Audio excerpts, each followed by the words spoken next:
No one in the courtroom expected what happened next.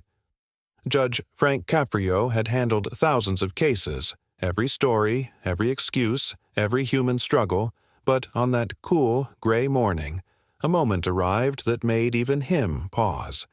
The whispers began before the session even started. A luxury black SUV, windows tinted to near pitch black, sat parked illegally right outside the courthouse steps, and its driver refused to come inside. And the part no one dared to say aloud, the driver was the governor's son.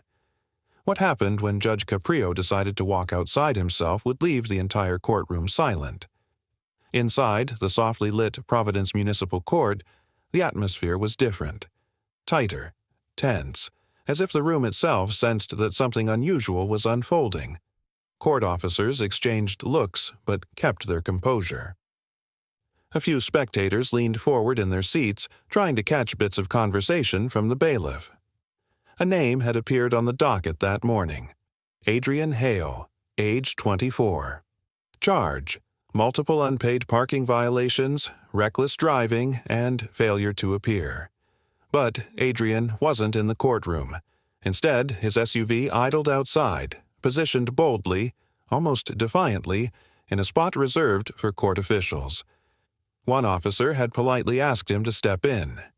Adrian reportedly replied through a lowered window, "I'm not sitting in there with everyone else. Tell the judge I'm here." Something was off, but no one yet understood why. The arrogance, the fear, the entitlement, or something deeper hiding behind the tinted glass? Spectators murmured. A woman whispered, "Isn't his father the governor?" A man replied, "Yeah, this is going to be something."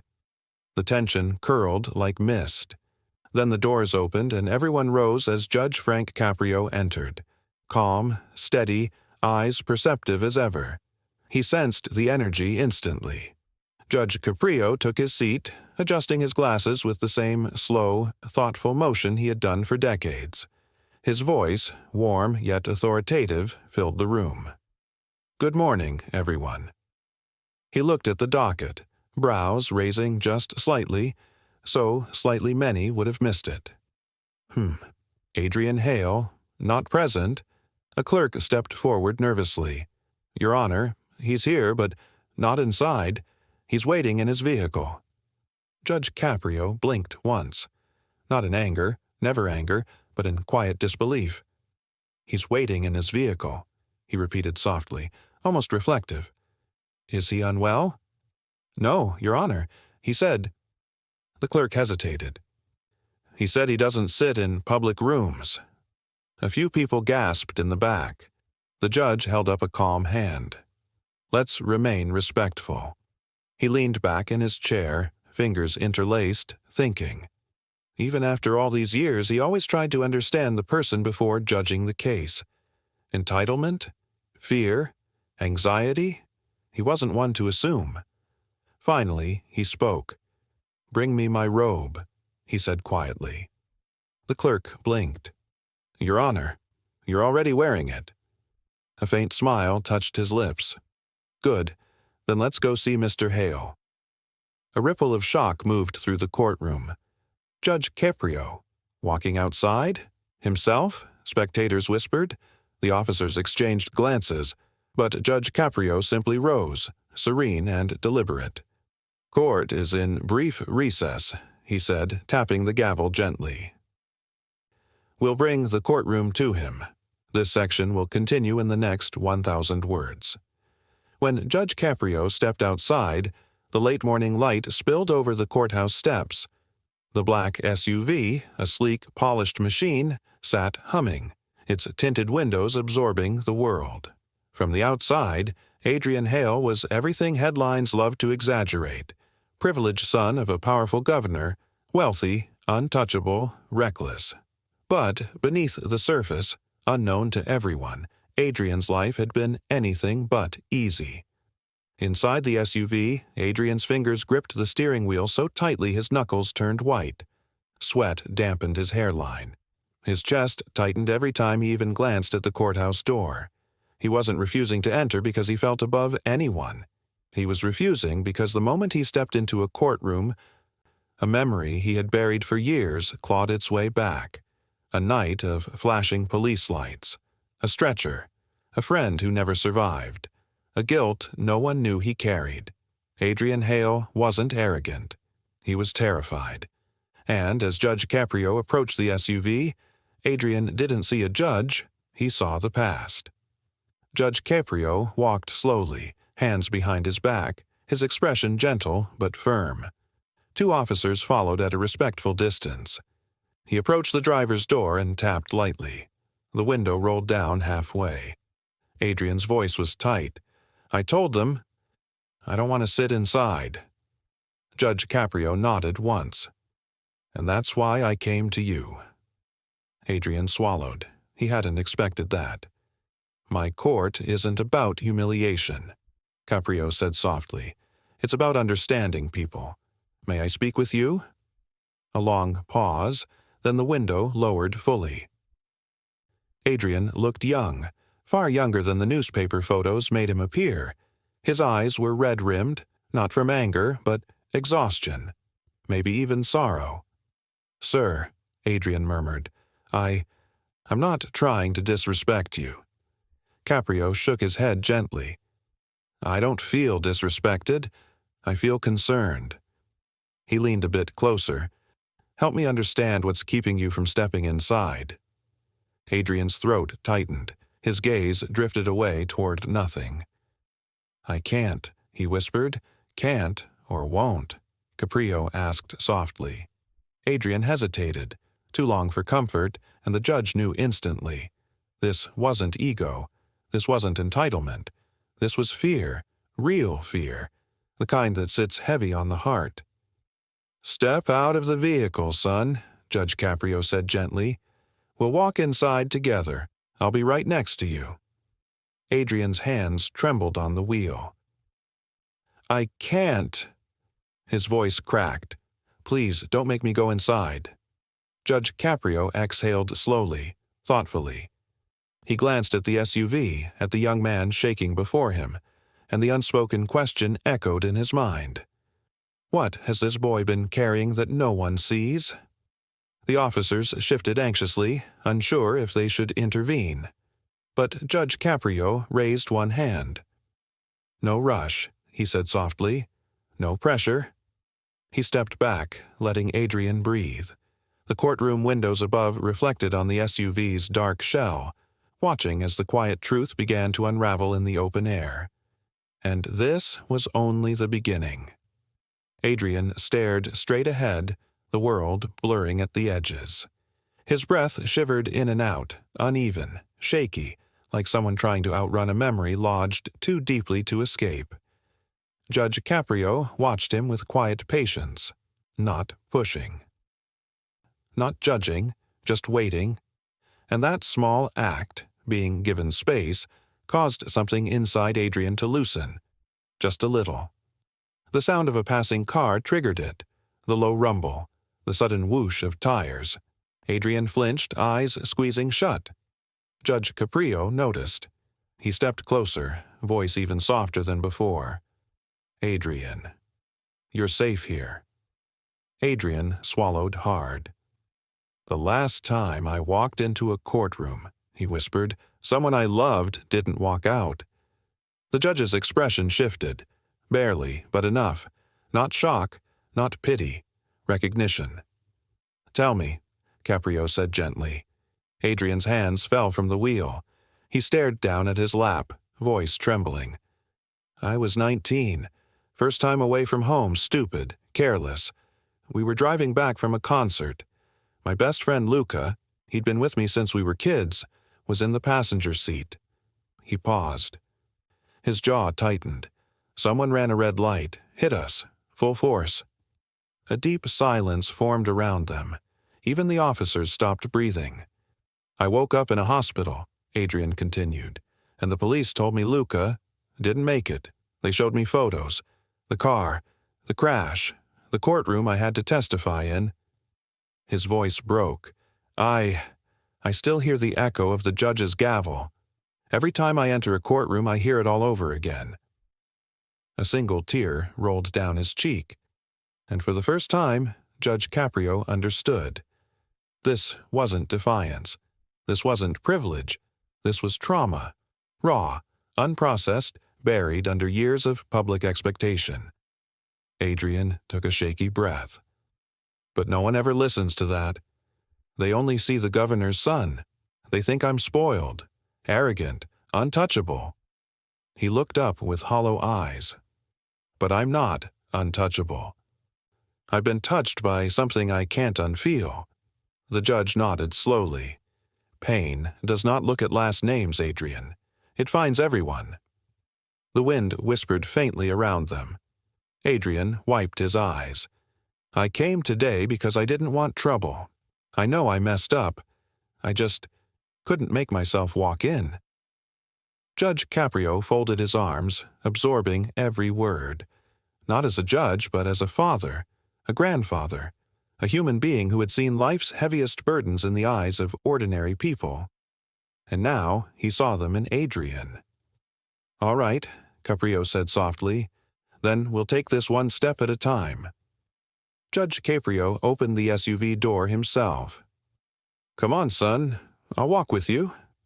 Adrian hesitated, then nodded weakly. When he stepped out, it was clear to everyone around. The boy was trembling. Not with anger, fear, real, paralyzing fear. Judge Caprio placed a gentle hand on his shoulder. Look at me for a moment. Adrian did. You're not walking into punishment, Caprio said. You're walking into understanding. You have my word. Adrian closed his eyes, inhaled deeply, and nodded. Together, they climbed the courthouse steps. Inside, the spectators whispered again, but this time without judgment. The sight of Adrian, pale and shaking, escorted by a calm, steady Judge Caprio, changed something in the air. The tension softened into empathy. As they entered the courtroom, the judge spoke to the clerk. Please seat Mr. Hale with some space, and no cameras. It wasn't a luxury. It was mercy. Adrian sat down slowly, breathing through the unease. Caprio returned to the bench, tapping his gavel lightly. Court is back in session. He looked directly at Adrian. Mr. Hale, he began, do you understand the charges against you? Adrian nodded. Yes, Your Honor. And do you acknowledge the violations? Yes, sir. I take responsibility. The courtroom stayed still, hanging on his every word. And do you understand that not appearing in court previously is a serious matter? Adrian lowered his eyes. I know. I froze last time. I shouldn't have. Caprio tilted his head thoughtfully. Why didn't you tell anyone you were struggling? Adrian let out a humorless, exhausted laugh. Tell the world that the governor's own son can't walk into a courtroom because he's scared? The headlines would write themselves. Caprio gave a soft sigh. Sometimes the greatest chains in life are the ones we place on ourselves, trying to appear invincible. Adrian nodded slowly, the weight of the words settling on him. The judge then shifted his focus to the file before him. Mr. Hale, you have 3 unpaid parking tickets, a reckless driving citation, and a failure to appear. Before we move on, I want to know more about what led to the reckless driving incident. Adrian inhaled sharply. The courtroom held its breath. I had a panic attack, he admitted. I was driving home when a police cruiser pulled behind me with lights flashing. I just lost it. My hands shook. My vision blurred. I tried to pull over, but I swerved first. It wasn't intentional. I wasn't drunk. I wasn't speeding to show off. I was scared. Caprio studied him closely. And have you sought help? Therapy? Adrian hesitated, shame creeping into his expression. No. Why not? Because needing help feels like failing, especially in my family. Caprio leaned forward slightly, eyes softening with wisdom. It is not failure, he said. In fact, admitting you need help is often the first real act of courage. Adrian's eyes flickered. Surprise, relief, maybe even a hint of hope. The judge continued. Court isn't just about punishment. It's about guiding people toward accountability and better choices. Adrian swallowed. Yes, Your Honor. The spectators watched silently. Something profound was unfolding right before them. Not scandal, not privilege, but vulnerability. Judge Caprio scanned the documents, then spoke with a measured tone.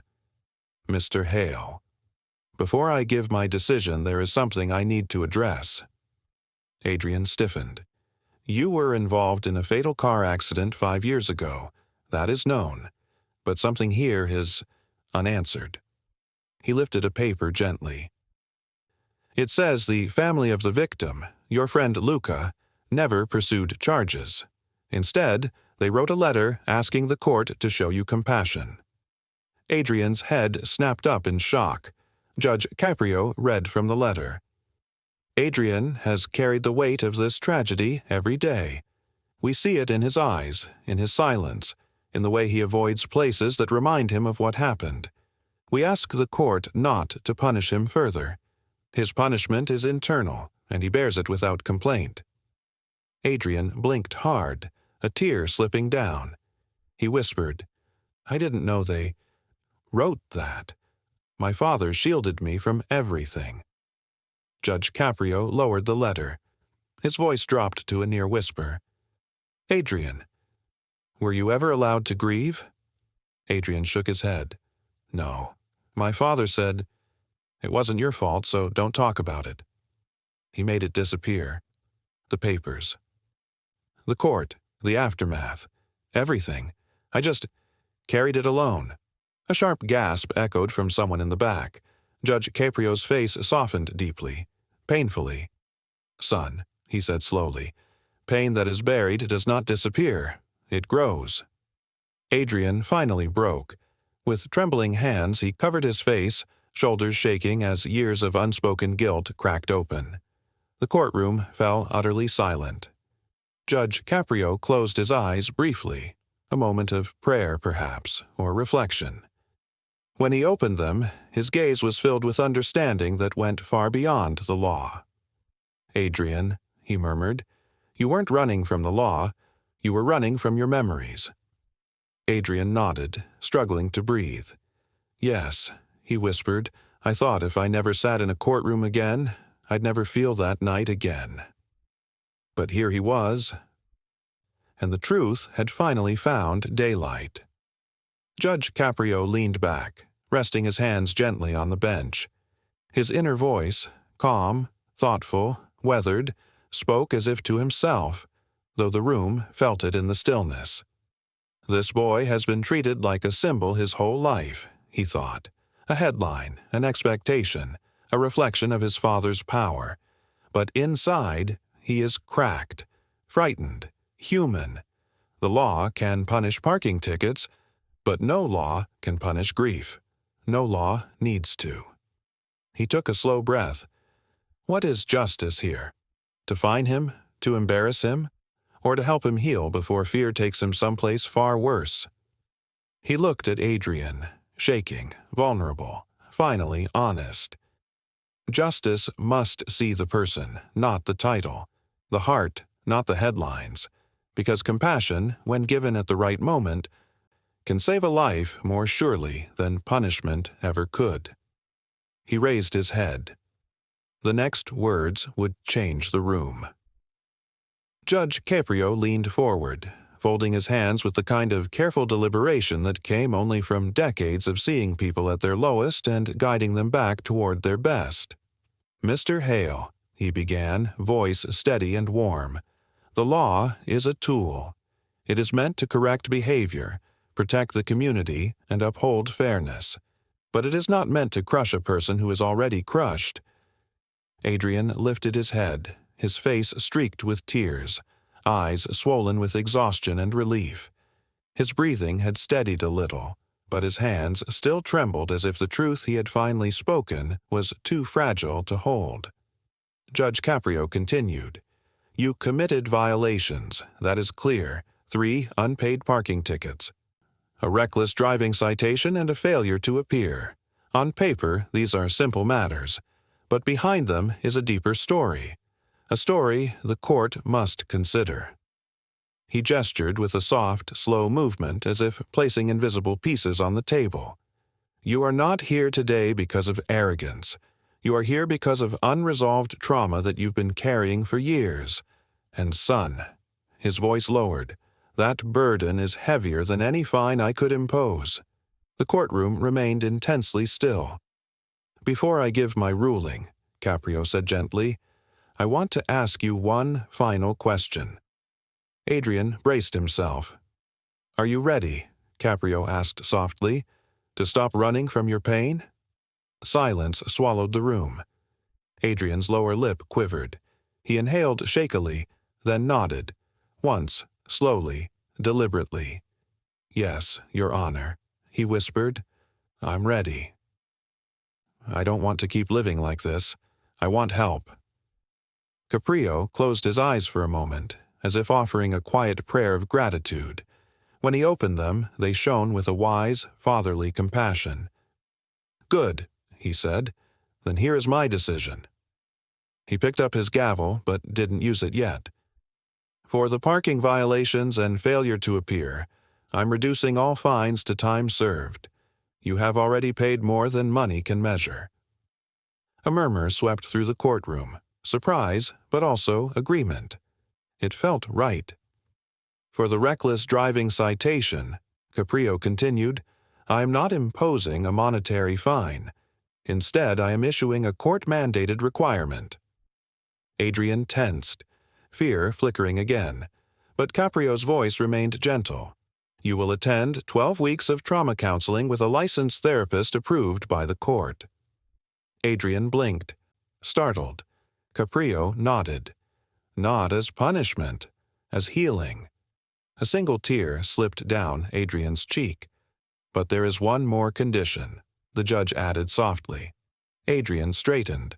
You will write a letter, addressed to Luca's family, explaining in your own words what you have been carrying, what you shared here, and how you intend to honor Luca's memory moving forward. Whether you send the letter is up to you, but you must write it. Adrian's breath caught painfully in his chest. His face crumpled. Yes, he whispered. I will, I promise. Caprio finally lifted the gavel. And Adrian. The young man looked up. You survived that accident. Luca did not. The way you live from this day forward, that will be your tribute to him. Adrian swallowed, eyes shining with gratitude and grief. Judge Caprio brought the gavel down softly, not striking judgment, but sealing a turning point in a young man's life. This case is closed, he said. And, Mr. Hale, Adrian straightened again. You may walk out of this courtroom today not with shame, but with purpose. The gavel tapped gently. The courtroom exhaled. But the story didn't end with the verdict. After the session, the courtroom slowly emptied. People wiped tears, whispered to one another about what they had witnessed. Not scandal, not favoritism, but humanity. A courtroom that became a sanctuary. A judge who stepped outside, literally and figuratively, to meet someone where they were. A young man who finally spoke the truth he'd buried beneath a famous last name. Adrian lingered in the empty courtroom, staring at the floor, unsure how to stand up from the seat that had held years of unspoken fear. Judge Caprio approached him quietly and sat beside him, not as a judge, but as a mentor. You know, Caprio said softly, when I was a young man, I thought strength meant hiding my pain, pretending I was unshakable. But age teaches you something very different. Adrian listened, eyes still glistening. True strength, Caprio continued, is choosing to feel, choosing to heal, choosing to be honest, even when the world expects you to be perfect. Adrian nodded, absorbing every word. There's a long road ahead, Caprio said, but you are not walking it alone. Not anymore. Adrian let out a long, trembling breath, a breath that sounded like someone finally releasing a weight they'd carried far too long. "Thank you," he murmured, "for seeing me."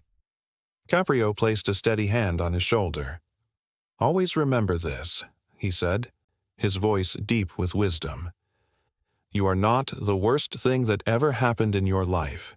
You are the person who survived it." Adrian closed his eyes, letting those words settle over him like a balm. It was the first time in years he felt something like hope. When Adrian finally stood, he wasn't shaking. He walked toward the courthouse doors, sunlight pouring through the glass.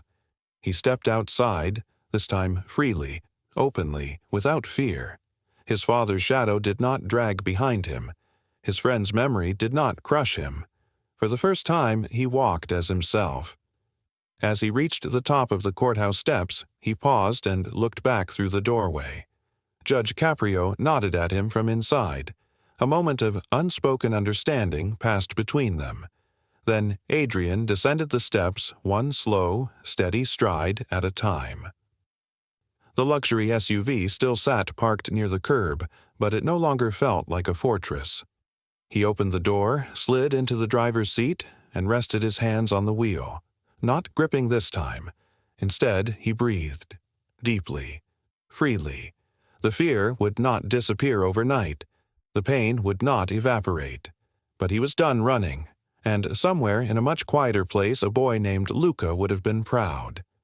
As Adrian slowly pulled away from the courthouse, the sun broke through the clouds, casting warm light across the building's stone facade.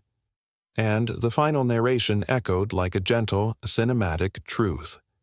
In every courtroom there are two decisions, one written in law and one written in humanity. When those two align, justice becomes something greater. It becomes healing. And on that morning, outside a courthouse in Providence, a wise judge didn't just settle a case. He opened a door for a young man to reclaim his life.